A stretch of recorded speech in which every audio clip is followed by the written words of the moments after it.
মৰমৰ ছাত্ৰ ছাত্ৰীসকল, তোমালোক সকলোলৈকে মৰম যাচি আজিৰ পাঠ আৰম্ভ কৰিব বিচাৰিছো।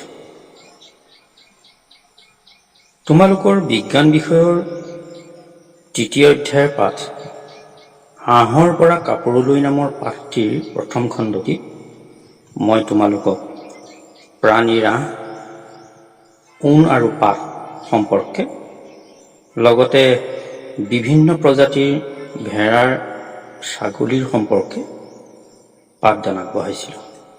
আশা কৰোঁ তোমালোকে পাঠটি মনোযোগেৰে শুনিলা। আজি আমি আলোচনা কৰিম আঁহৰ পৰা ঊণ বনোৱা বিভিন্ন পদ্ধতিসমূহৰ বিষয়ে।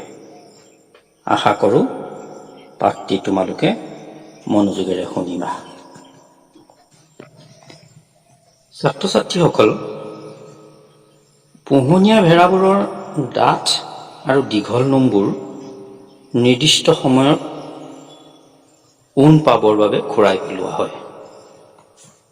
চুৱেটাৰ গুঠিবলৈ বা শ্বল বনাবলৈ ব্যৱহাৰ কৰা ঊণবোৰ এক দীঘলীয়া পদ্ধতিৰে উৎপাদন কৰা হয়।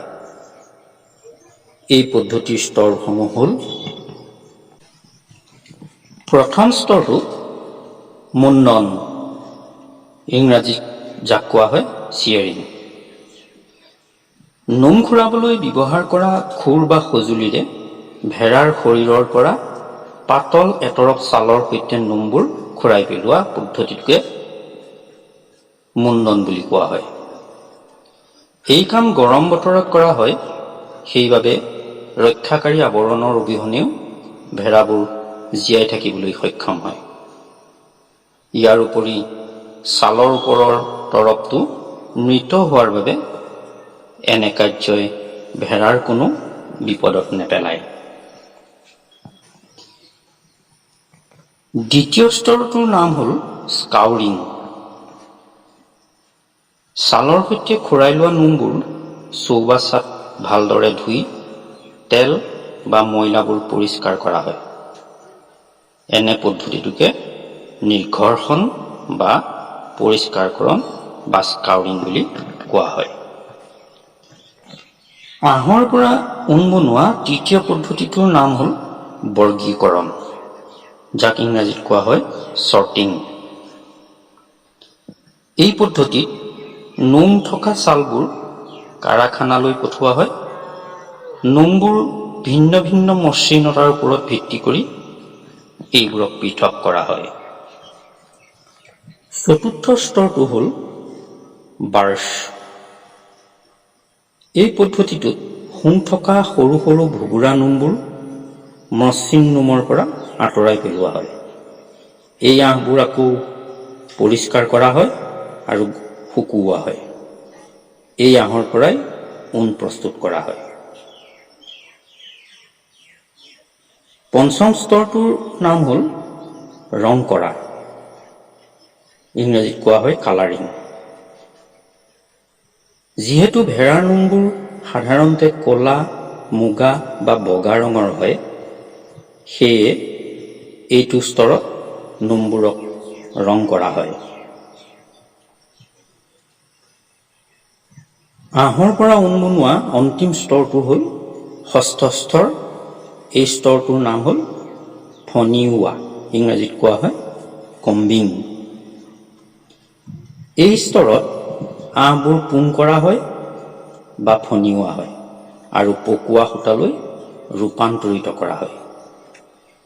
দীঘল আঁহবোৰৰ পৰা ঊণ আৰু চুটি আঁহবোৰৰ পৰা পাজি কাটি ঊণি কাপোৰ ববলৈ সূতা বনোৱা হয়। ছাত্ৰ ছাত্ৰীসকল, এতিয়া তোমালোকে নিশ্চয় বুজিলা যে ভেড়াৰ নোমৰ পৰা ঊণ পাবলৈ উক্ত 6টা স্তৰৰ এক দীঘলীয়া পদ্ধতিৰ প্ৰয়োজন হয়। এইখিনিতে তোমালোকক কৈ থওঁ যে আঁহৰ পৰা ঊণ বনোৱা উক্ত পদ্ধতিসমূহৰ ভিতৰত বৰ্গীকৰণ পদ্ধতিটো অতি বিপদজনক।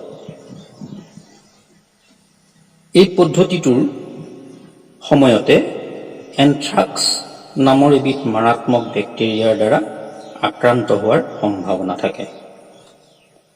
এই বেক্টেৰিয়াই মাৰাত্মক তেজৰ বেমাৰ ছৰ্টাৰ্ছ ডিজিজ নামৰ এবিধ বেমাৰৰ সৃষ্টি কৰে।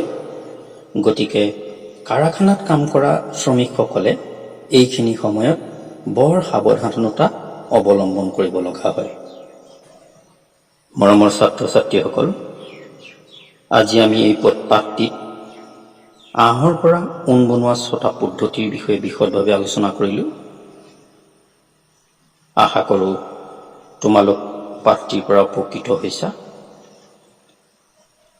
এই পাঠৰ অনুশীলনীৰ প্ৰশ্নসমূহৰ উত্তৰ তোমালোকে টোকা বহীত লিপিবদ্ধ কৰিবা। লগতে মই যুগুত কৰা এই প্ৰশ্নকেইটাৰো তোমালোকে উত্তৰসমূহ লিখি ৰাখিবা।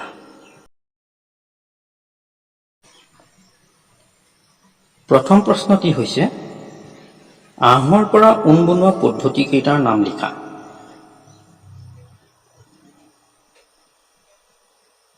দ্বিতীয় প্ৰশ্নটি হৈছে,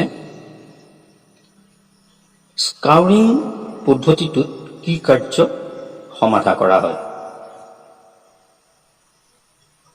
আৰু তৃতীয়টো প্ৰশ্ন হৈছে, এন্থ্ৰাক্স বেক্টেৰিয়াই সৃষ্টি কৰা ৰোগবিধৰ নাম কি।